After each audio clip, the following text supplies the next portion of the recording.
नमस्कार दोस्तों, सभी मित्रों का स्वागत है आपके अपने परिवार टारगेट इस क्रांति पे।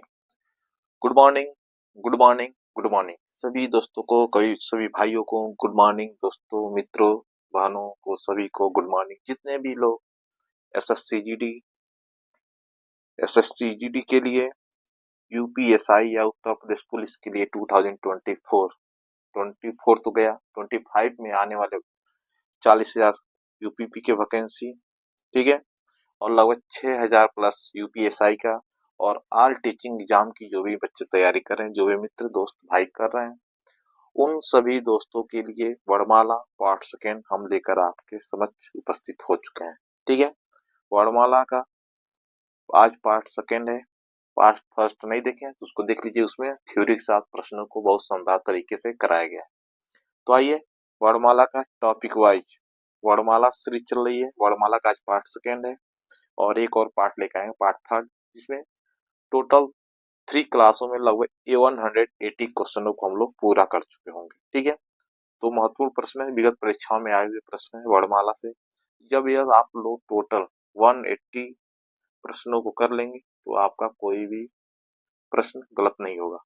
इसी उम्मीद के साथ, इसी विश्वास के साथ हम लोग आगे बढ़ते हैं, चलते हैं आज के हम अपने पहले क्लास के पहले क्वेश्चन के तरफ। चलिए चलते हैं, आगे बढ़ते हैं फटाफट।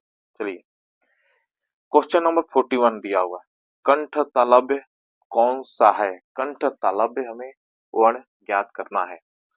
उ उ, री स, र या स, ए या आ। इसमें से कंठ तालव्य, कंठ तालव्य मतलब कंठ और तालव्य से उच्चारण जो वर्ड होते हैं उनको कंठ तालव्य वर्ण कहते हैं। जैसे उ ये तो ओठ से हो गया, तो ये तो होगा नहीं। र स यह तो होगा नहीं, क्योंकि र स का जो उच्चारण स्थान है वो ओष्ठ है, र र। ठीक है, अ आ यह है कंठ। एक अ और आ के वाला कहाँ से? यह कंठ से है। ठीक है, तो राइट आंसर इसका क्या होगा? ऑप्शन नंबर सी इसका राइट आंसर हो जाएगा, जिसका उच्चारण स्थान कंठ तालव्य है। ठीक है, कंठ तालव्य वाला ए और ए इसका ए इसका राइट आंसर हो जाएंगे। ठीक है, र और स वाले जो है मूर्धा वाले, कौन से? र और स वाले ये कौन सा है? यह मूर्धा वाले हैं सब। ठीक है, किधर कौन सा? मूर्धा वाले वर्ण है। ठीक है, और ओष्ठ वाले उ वाले हैं कौन से? यह ओष्ठ वाले हैं। ठीक है, ओष्ठ वाले कौन से हैं?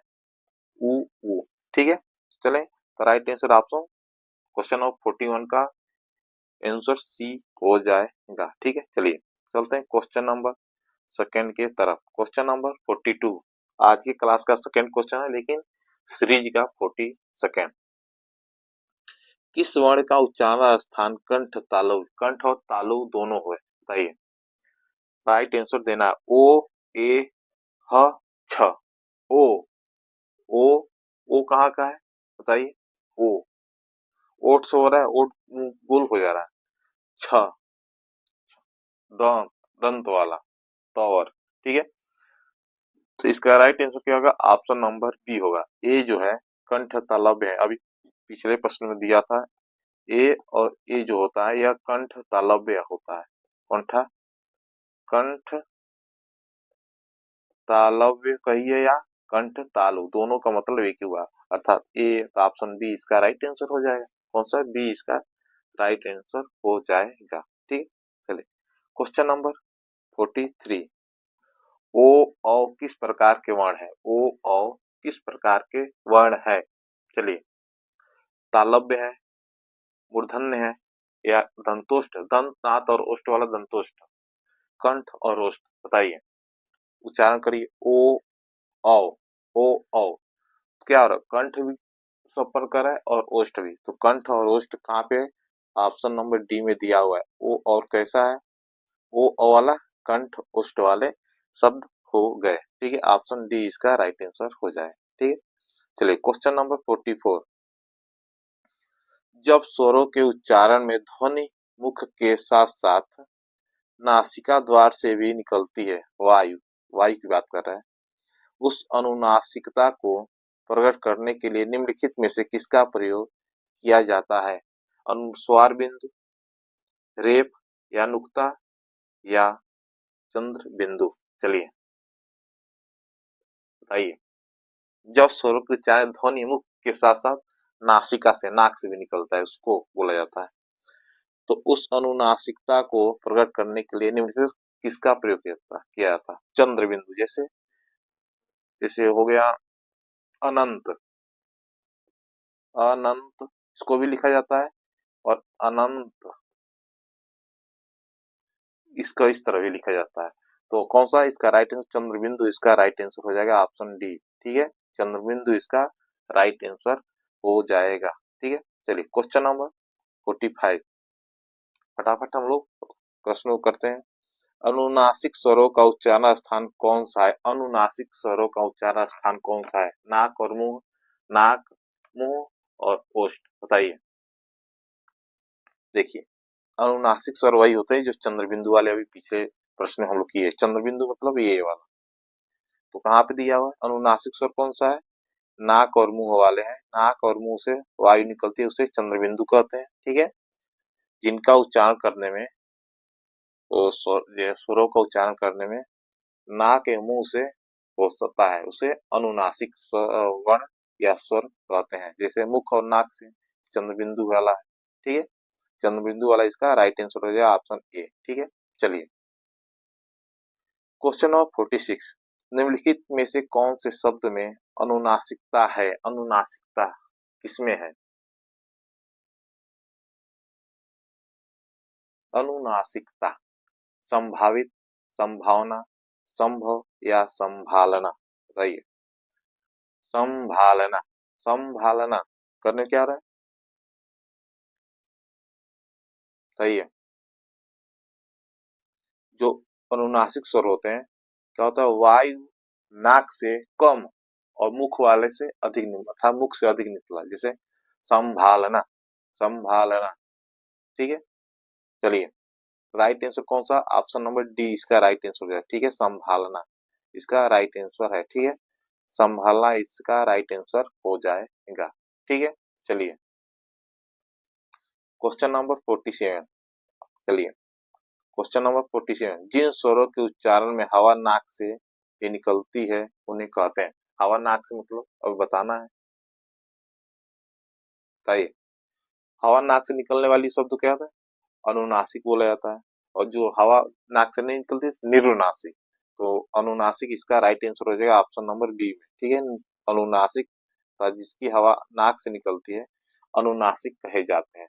कौन कौन से? जैसे मान लीजिए एक शब्द हो गया ये वाला अंग, ठीक है, या अंग हो गया, और या ई हो गया, ये सभी क्या है? अनुनासिक स्वर है। ठीक है,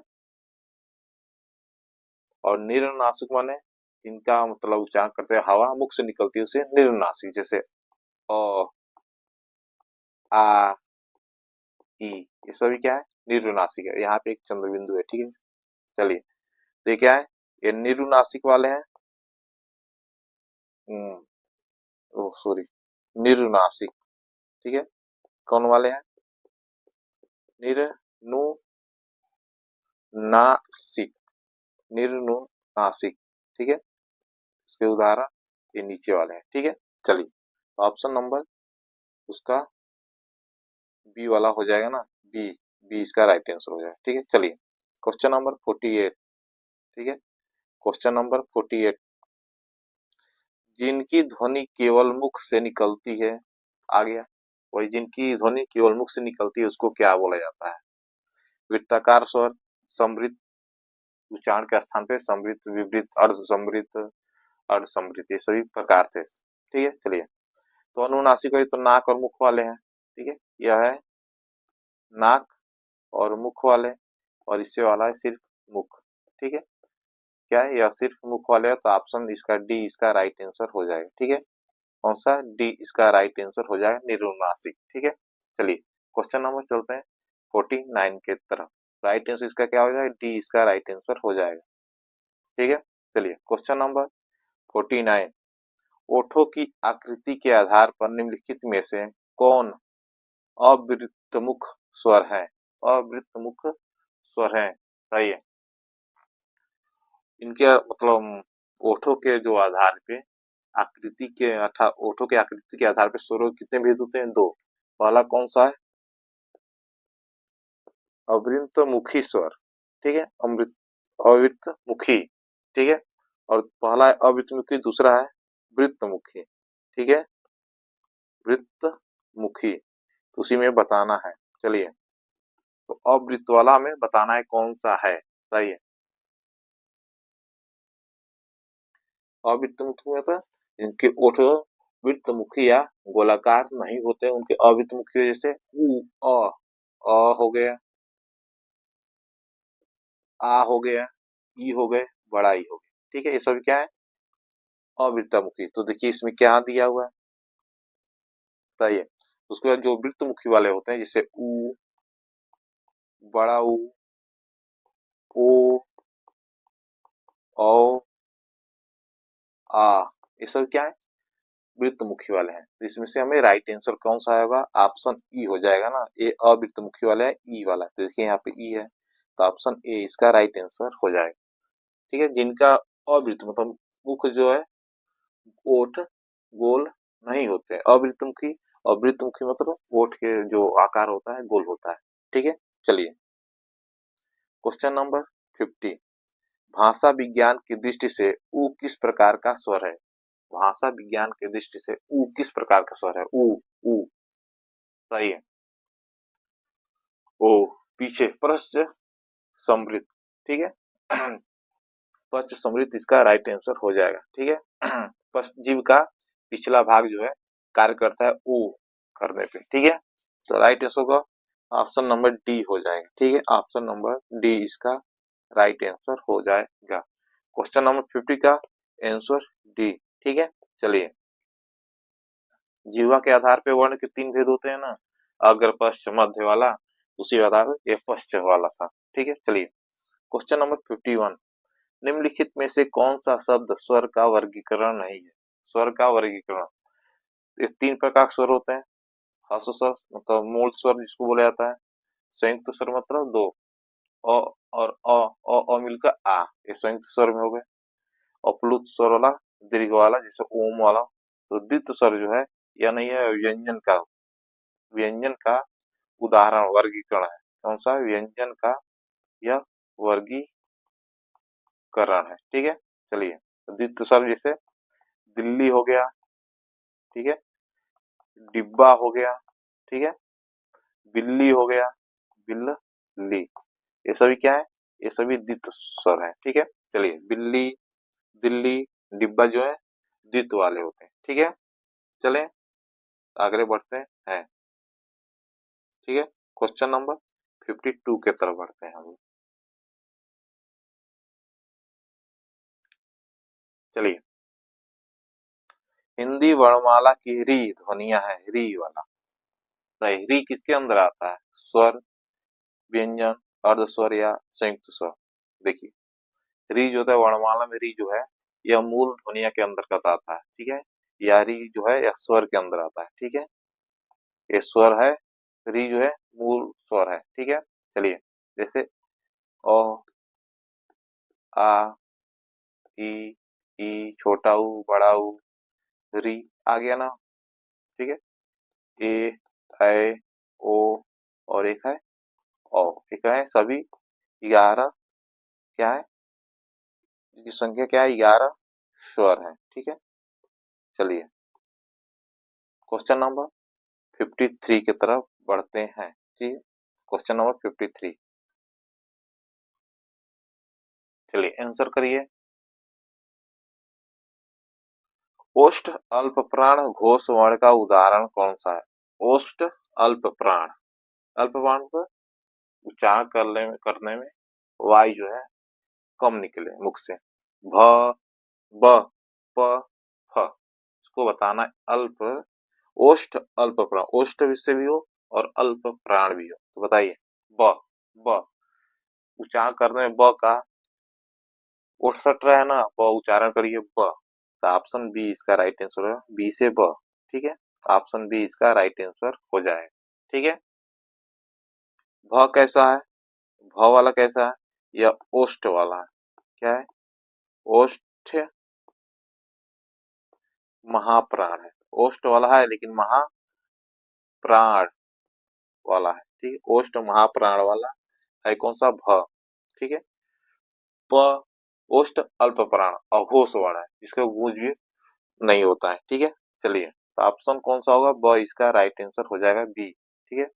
क्वेश्चन नंबर 54, तालव्य ध्वनियां कौन सी हैं? तालव्य मतलब ताल वाले, तालव्य वाले ध्वनियां हमें बताना है। च छ ज के टी, बताइए। ट ठ ड ढ, बताइए तालव्य ध्वनियां कौन सी है? वे ध्वनियां होती हैं, तालव्य ध्वनि उनको कहते हैं जिसका तालु को स्पर्श करता है। जीवा जो है तालु को स्पर्श करता है, अर्थात जो वर्ण का उच्चारण करने में जीव जो है तालु में स्पर्श करता है उसे तालव्य ध्वनियां बोला जाता है। ठीक है, जैसे ई च च छ ज ई है। ठीक है, तो इसमें कौन सा उपयुक्त में से कोई नहीं? ऑप्शन डी इसका ई वाला इसका राइट आंसर है, क्योंकि अगर यहाँ पे दिया भी गया तो ड़ तो होगा नहीं। ठीक है, और च छ दिया हुआ है, बताइए तालव्य ध्वनियां कौन सी हैं? तालव्य ध्वनियां की बात हो रही है, बताइए। यहाँ पे च छ तो दिया हुआ है, तो ये तो है ही है, तो ऑप्शन ए होगा ना, ऑप्शन ए होगा। ठीक है, ऑप्शन ए होगा। च और छ जो है तालव्य ध्वनियां हैं। ठीक है, तालव्य ध्वनियां कौन सी हैं? ऑप्शन ए है, जैसे च छ ज झ इया य और स वाले, अर्थात के टी एम दो, के टी एम दो, कंठ ताल दंत तालव्य, टी से तालव्य, मूर्धन्य दंत ओष्ठ। ठीक है, सभी ट्रिक है याद करने का। ठीक है, क्वेश्चन नंबर 55, निम्नलिखित में से च वर्ण का उच्चारण स्थान क्या है? निम्नलिखित में से च वर्ण का उच्चारण स्थान क्या है? च, कंठ च का उच्चारण करिए। च, च कहा? तालव्य, तालु में स्पर्श करें च, तो तालव्य वाला हो जाएगा। ऑप्शन बी इसका राइट आंसर हो जाएगा, तालव्य वाला। ठीक है, चलिए क्वेश्चन नंबर 56, निम्नलिखित में से प वर्ण का उच्चारण स्थान क्या है? प वर्ण का उच्चारण स्थान, प प तो ओष्ठ वाला हो जाएगा, क्योंकि प का उच्चारण करने प फ ब ओष्ठ वाला है। ठीक है, तो राइट आंसर हो जाएगा ऑप्शन बी, क्या है? ओष्ठ वाले हैं। ठीक है, चलिए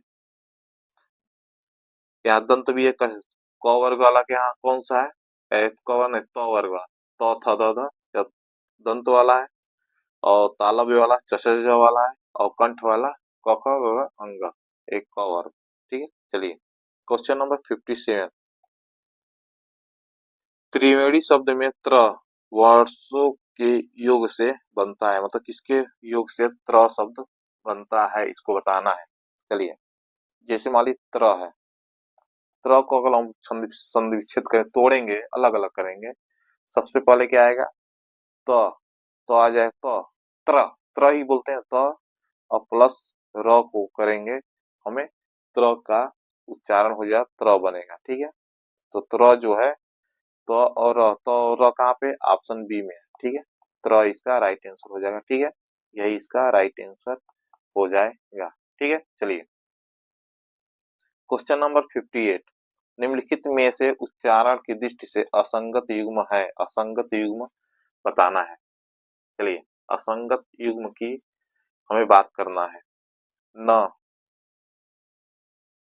क ख ग घ कंठ वाला तो ये, या प फ ब ओष्ठ वाला है, य र ल व ख, बताइए हमें असंगत वाला बताना है। बताइए, नौ वाला क्या है? नौ तो दंत वाला होता है, और जो असंगत है वो कौन सा है? य वाला। ठीक है, यह ही यह अलग है, क्योंकि यह कहाँ का होता है? यह अंतस्थ व्यंजन है। ठीक है, अंतस्थ व्यंजन कहलाते हैं। कौन कौन से?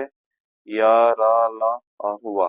ठीक है, ये चार जो है ये अंतस्थ व्यंजन कहलाते हैं। ठीक है, चलिए तो यह सी इसका राइट आंसर हो जाएगा। ठीक है, सी इसका राइट आंसर हो जाएगा।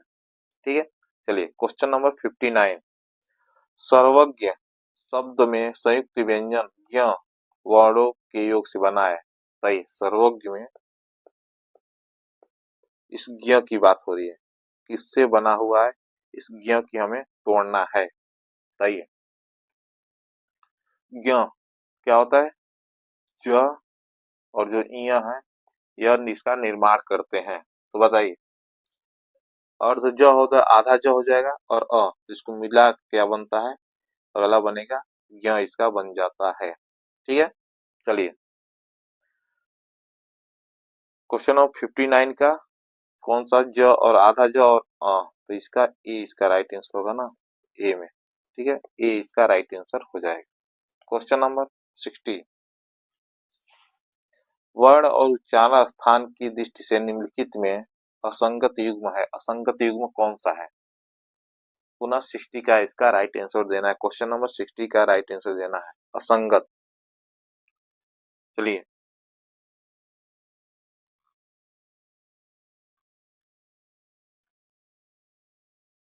स ख स ह, ये कौन सा किस उच्चारण स्थान है बताइए। देखिए, एक होता है ये तो स, ये वाला जो स है, ये वाला, यही तो हमें असंगत लग रहा है, क्योंकि इस कौन किसमें का होता है, यह होता है दंत्य वाला। ठीक है, दंत्य, दंत्य से होता है। ठीक है, स, ठीक है, ये दंत्य वाला है। जैसे त, थ, द, ध, न, ल और ये स, ये सभी कौन से हैं, यह दंत्य वाले होते हैं। ठीक है, एक दो तीन चार पाँच छह सात वर्ण जो है दंत्य वाले। तो त वर्ग तो होता है, लेकिन दो इसमें और जोड़ दिए, ल और स जो है उष्ट दंत्य वाले हो गए, लेकिन यहाँ उष्ट दिया होता है, यही जो है असंगत है, हमें असंगत ही मान ज्ञात करना था। तो ऑप्शन नंबर डी इसका राइट आंसर हो जाए। ठीक है, चलिए बहुत शानदार प्रश्न, क्वेश्चन नंबर 61, इसका हमें मिलान करना है, सारी जानकारियां हो जाएंगी। देखिए, अभी आ गया, यह वाला स कहाँ आ जाएगा, दंत में ना, सॉरी सॉरी दंत में आएगा। ठीक है, ये वाला स कहाँ जाएगा, दंत। तो देख लीजिए, ए का थ्री, ए का थ्री कहाँ पे है, मात्र सी वाले में दिया हुआ है। ए का सी जो है मात्र कहाँ दिया हुआ है, ए का सी। तो ऑप्शन यहाँ ए का जो सी है यहाँ पे दिया है, मात्र सी वाले में। तो इसको भी हटाइए, इसको भी हटाइए, इसको भी हटाइए, इसका राइट आंसर इस सी को मारिए और आगे बढ़िए। ठीक है, ठीक है, चलिए बी का हो जाएगा, ये 100 जो है मूर्धा से हो गया। ठीक है, और ये 100 तालुस हो गया, और 9 जो है नासिक, न, न, नासिक, न, न, न, तथा तथा न, अंतिम पंचम वर्ण जो होता है यह नासिक। ठीक है, चलिए तो ऑप्शन सी इसका राइट आंसर हो जाएगा। चलिए क्वेश्चन नंबर 62 की तरफ। ठीक है, किस व्यंजन के उच्चारण में जिह्वा तालु से नहीं टकराती, किस व्यंजन के उच्चारण में जिह्वा जो है किससे नहीं होती है, टकराती है, तालु से। बताइए, स, घ, घ, घ, च, ज, स, कौन सा है, घ वाला इसका राइट आंसर, घ, ये कंठ वाला है। ठीक है, घ इसका राइट आंसर हो जाएगा, कौन सा, घ इसका राइट आंसर हो जाएगा। ठीक है, चलिए तो ऑप्शन नंबर डी इसका आंसर हो जाएगा। ठीक है, चलिए कौन सा, घ इसका राइट आंसर हो जाएगा। ठीक है, घ, घ मतलब एक कंठ। ठीक है, कंठ से उच्चारण होता है। ठीक है, क्वेश्चन नंबर 63, निम्नलिखित में से किस विकल्प में अनुनासिक का प्रयोग है, अनुनासिक मतलब नाक वाली की बात, अनुनासिक नाक, निरुनासिक मतलब नाक से नहीं।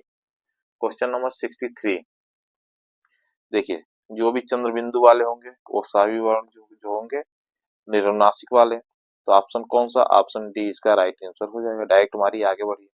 ठीक है, अनुनासिक माने कौन, नाक से उच्चारण अर्थात चांद और सांस जो है इसके राइट आंसर हो जाएंगे। ठीक है, सांस चांद, जैसे मान ली आधी भी होता है।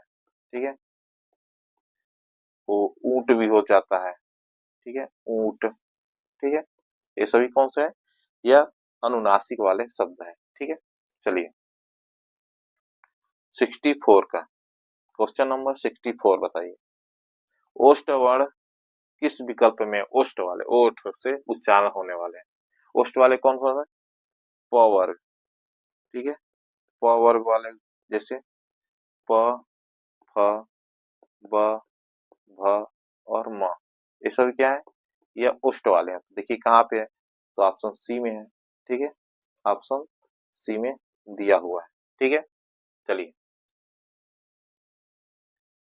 Question number 65।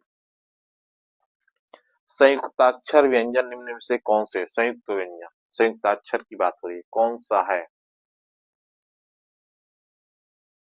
चलिए देखिए, संयुक्ताक्षर में तो क्या है, जैसे मान लीजिए छतरी वाला छ हो गया, तो इसमें तो है ही नहीं है, तो मात्र ये तो अंतस्थ व्यंजन है। ठीक है, अंतस्थ व्यंजन है। ठीक है, अंतस्थ व्यंजन कौन सा है? ये वाला है, या तो उसमें व्यंजन है। ठीक है, उसमें व्यंजन। ठीक है, ये तो प फ व प वर्ग भी है, फ वर्ग भी है, अर्थात संयुक्त व्यंजन जो है ऑप्शन ए हो जाएगा। ठीक है, ऑप्शन ए इसका राइट आंसर होगा। यही जो है संयुक्त व्यंजन होते हैं। ठीक है, संयुक्त व्यंजन कौन से होते हैं? ऑप्शन ए वाले। ठीक है, चलिए हम लोग बहुत फास्ट कर रहे हैं, तो सभी बस रिपीट करना है, आसान से है। ठीक है, निम्न में से कौन सा समूह सही नहीं है? बताइए। हम लोग प्रैक्टिस कर रहे हैं ना, तो इसलिए थोड़ा फास्ट, मैराथन, मैराथन में क्या फास्ट, अधिक क्वेश्चन और फास्ट तरीके से, इसको मैराथन कहते हैं। ठीक है, निम्न में से कौन सा समूह सही नहीं है? थोड़ा वीडियो को लाइक कर दीजिएगा मित्र। ठीक है, और चैनल को सब्सक्राइब करके शेयर कर दीजिएगा। ठीक है,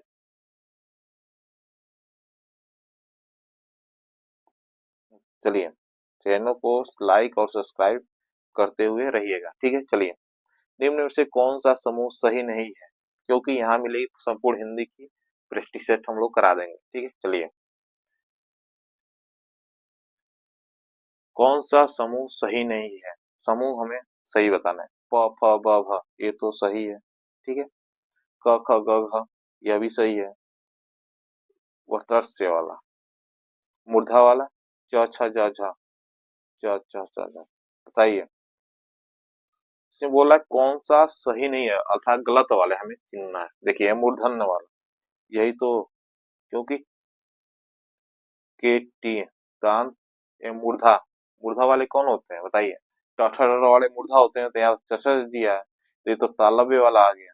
तो ऑप्शन यही जो इसका राइट आंसर हो जाएगा, इसमें छाटना था कौन सा नहीं है। ठीक है, तो कौन सा नहीं है? ऑप्शन सी वाला यही जो है सही नहीं है। ठीक है, यही सही नहीं, क्योंकि जो यहाँ च दिया हुआ है यह कहाँ का होता है? दंत वाला होता है। च कहाँ का नहीं, तालव्य वाला होता है, केटीएम तालव्य वाला होता है च। ठीक है, ऑप्शन सी इसका राइट आंसर हो जाएगा। चलिए क्वेश्चन नंबर 67। कंठ से उत्पन्न होने वाले वर्ण वर्ण क्या कहलाता है? वाले वर्ण है, अर्थात कंठ से उच्चारण होने वाले वर्ण है। चलिए एक बार कौवा को लिख दिया जाए हम। क ख ग घ अंग और एक ह, उसमें व्यंजन का जो ह है यह कहाँ से होता है? कंठ वाला। तो देख लीजिए ग और घ, तो वर्ण वाले कौन सा? ऑप्शन बी हो जाएगा। ठीक है, ऑप्शन बी इसका राइट आंसर हो जाएगा। ठीक है, ग और घ। ठीक, आगे बढ़े, चलिए क्वेश्चन नंबर 68। इनमें से अमानक वर्णों का विकल्प कौन सा है? अमानक वर्णों का विकल्प कौन सा है? झ भज, चलिए अमानक वर्णों का विकल्प हमें बताना है। अमानक देखिए, यह सभी तो जो मानक के अनुसार हो, क्या होता है मानक वर्ण क्या होते हैं? जो वर्तमान में चलन में हो, चल रहा हो, हमारे वर्णमाला में हो, उसकी गिनती क से ज्ञ तक ये सभी हैं, और 12 गो जो स्वर है यह भी है, लेकिन ये वाला जो है यही नहीं है। क्या है? अमानक वर्ण कौन सा है? बी वाला, यही इसका मानक नहीं है, हमारे वर्णमाला में इसको नहीं माना जाता है। अमानक मतलब जिसको माना नहीं गया है। ठीक है, बी इसका राइट आंसर हो जाएगा। क्वेश्चन नंबर 69, किसका उच्चारण स्थान दंत है? किसका उच्चारण स्थान जो है दंत है? बताइए, बताइए, दंत वाला बताइए। तो वर्ग ही ना दंत वाला होता है, बताइए। तो वर्ग क्या कौन सा होता है? दंत वाला। इसमें से बता दीजिए। त थ द ध न, त थ द ध न, बताइए। त थ द ध न, तो दंत वाला बताना है ना, तो न कहाँ से? त वर्ग में, ठीक है। त थ द ध न, ठीक है। कौन? त थ द ध न, पंचमाक्षर, ठीक है। ऑप्शन न बी इसका राइट आंसर हो जाएगा। यह ओष्ठ वाला है, यह कंठ वाला है, और ये च वर्ग वाला तालव वाला है, ठीक है। चलिए इसको लिख दें। ये होता है तालु, ठीक है। और ये होता है कंठ, और ये होता है ओष्ठ, ठीक है। और ये होता है या दंत वाला, ठीक है। चलिए क्वेश्चन नंबर 70, निम्नलिखित में से किस व्यंजन का उच्चारण तालु से होता है? बताइए किस।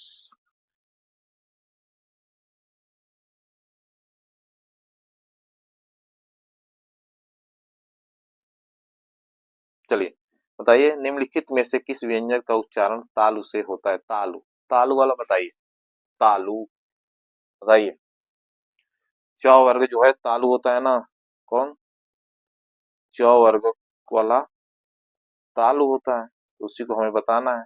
च छ ज झ इया, च छ ज झ इया, कौन सा तालु से होता है? तो ऑप्शन ज हो जाएगा, सी इसका राइट आंसर हो जाएगा, ठीक है। क्वेश्चन नंबर 70 का राइट आंसर क्या होगा? सी, ज इसका राइट आंसर हो जाएगा, ठीक है। चलिए क्वेश्चन नंबर 71, निम्नलिखित में से कौन सा उसमें व्यंजन है? उसमें व्यंजन कौन से? चार होते हैं, ठीक है। उसमें व्यंजन जैसे मान लीजिए ये स हो गया, उसके बाद खटखोर वाला स हो गया, ये अब स हो गया, उसके बाद एक ह हो गया, हलंत वाला, हल वाला ह हो गया। ये सभी क्या है? चार जो है यह उसमें व्यंजन है, ठीक है। कौन से है? उसमें व्यंजन माने जाते हैं, ठीक है। कौन से? उसमें व्यंजन हो गए, ठीक है। तो देख लीजिए इसमें कौन सा है उसमें व्यंजन, कौन सा है? डी वाला, ठीक है। डी इसका राइट आंसर हो जाएगा, ठीक है। जिसके उच्चारण में उष्मा या वायु जो है मुख से गर्म निकलती है, था वही उष्मा, उष्मा मतलब उष्मा, ठीक है। चलिए 72, इनमें से किसका उच्चारण स्थान कंठ है? कुछ पुनः ही कंठ वाला आ गया। 72 का आंसर बताइए, कंठ वाला। क वर्ग, क वर्ग ही है ना, क वर्ग जो है कंठ वाला, जिसे क ख ग घ अंग, ये क्या है? कंठ वर्ग, तो ग जो है इसका राइट आंसर हो जाएगा, ऑप्शन बी, ठीक है। क वर्ग जो है कंठ वाला होता है, ठीक है। किसका? यह कंठ वाला है, ठीक है। तो ग इसका राइट आंसर हो जाएगा, ठीक है। चलिए क्वेश्चन नंबर 73, तालव्य महाप्राण घोष व्यंजन वर्ण का उदाहरण कौन सा है? जब अगला हम लोग क्लास करेंगे उसमें महाप्राण और अल्प प्राण से संबंधित प्रश्न को लेंगे, ठीक है। चलिए तालव्य महाप्राण, तालव्य महाप्राण घोष व्यंजन वर्ण का उदाहरण कौन सा? तालु से भी हो और घोष भी उत्पन्न करता हो। चलिए ठ, झ, छ, थ, बताइए। झ, झ जो है तालव्य से भी है और महाप्राण कोश भी है, ठीक है। तो ऑप्शन सी इसका राइट आंसर हो जाएगा, ठीक है। झ कौन सा है? झ तालव्य में आता है, ठीक है। तालव्य के अंदर आता है झ, ठीक है। और महाप्राण भी है, महाप्राण भी है, और यह अघोष वर्ण भी है, ठीक है। ये तीनों है, ठीक है। चलिए और थ जो है यह तो व्यंजन के अंदर आता है, दंते वाला, दंते होता है, ठीक है। दंत है लेकिन महाप्राण है, और यह भी अघोषी है, लेकिन यहाँ मुझे तालव्य वाला बताना है, ठीक है, तालव्य वाला यहाँ बताना है। ठीक है, चलिए क्वेश्चन नंबर 74 की तरफ। कौन सा वर्ण पंचमाक्षर है? पंच मतलब जिसे माली, क, ख, ग, घ और अंग है। ठीक है, च, च छ जो वाला है ना, च, छ, ज, झ, इय, ये दोनों माली पांच वर्ग हैं। पांच वर्ग का पंचमाक्षर सबसे अंतिम वाला जो होता है, ये पांचवा, इसी को पंचमाक्षर बोल देते हैं। तो उसमें बोल रहा है कौन सा है पंचमाक्षर वर्ण है, इसको बताना है। बताइए, पंचमाक्षर हमें वर्ण बताना है। म, प फ ब भ म, प फ ब भ म, म जो है पंचमाक्षर में आता था पांचवा में, तो म इसका राइट आंसर ऑप्शन ए हो जाएगा ना।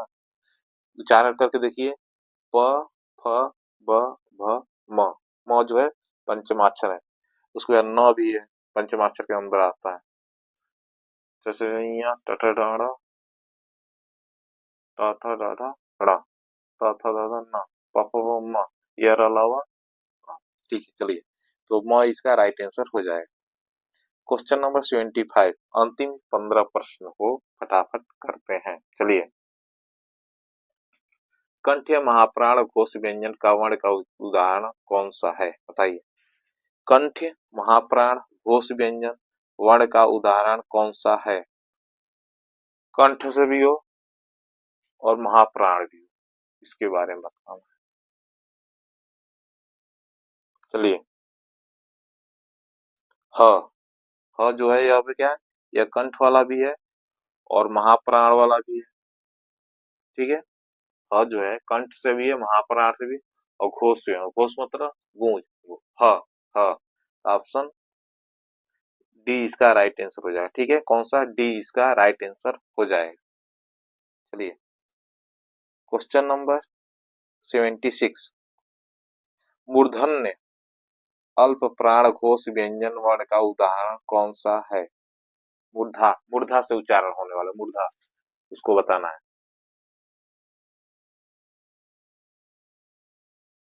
चलिए, प फ ब भ, ये तो ओष्ठ वाला है।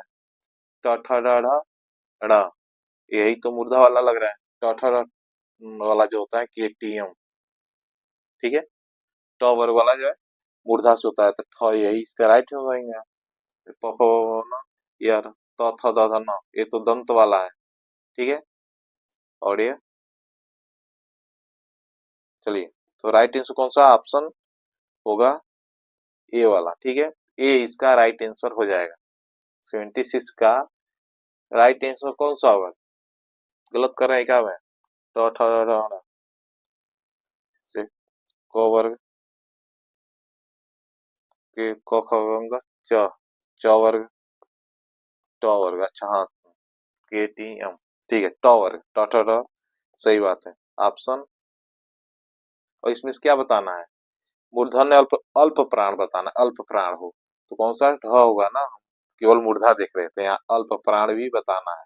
ठीक है, अल्प प्राण। ठीक है, चलिए, अर्थात जिसके उच्चारण में कम प्राण, वायु कम निकले। ठीक है, चलिए, क्वेश्चन नंबर 77,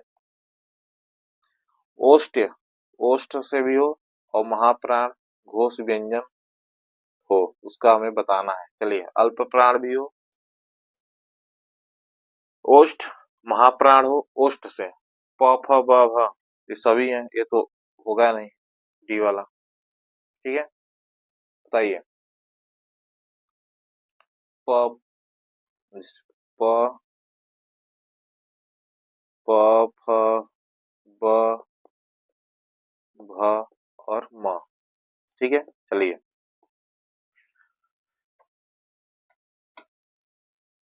तो ओष्ठ, ओष्ठ वाला है, भ, ये तीनों है।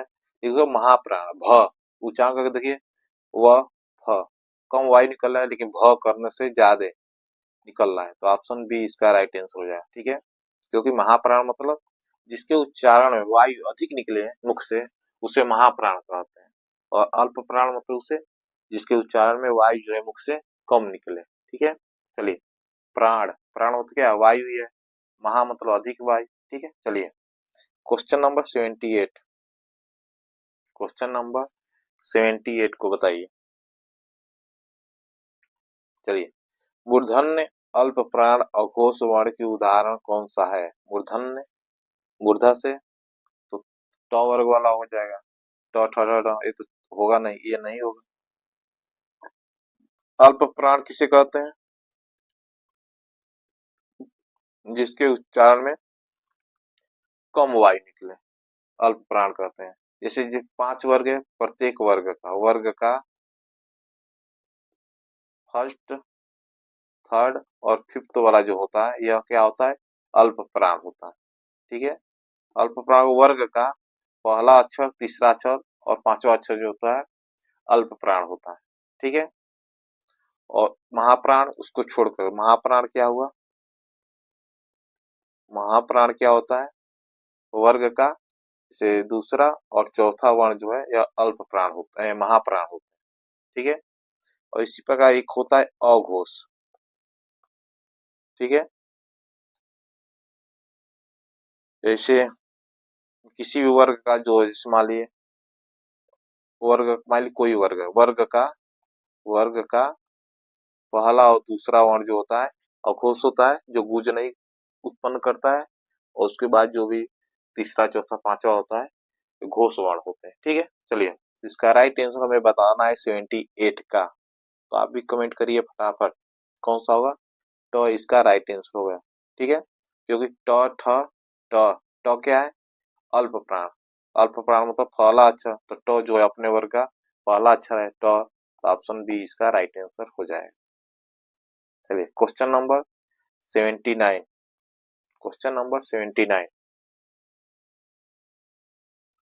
इनमें से कौन सा व्यंजन उष्म है? उष्म व्यंजन बारे में बात करना है। चलिए, तो आ गया, उष्म व्यंजन चार है, स, ख, स और ह वाला, ये क्या है? उष्म व्यंजन है, ठीक है। यह क्या है? यह उष्म व्यंजन है, ठीक है।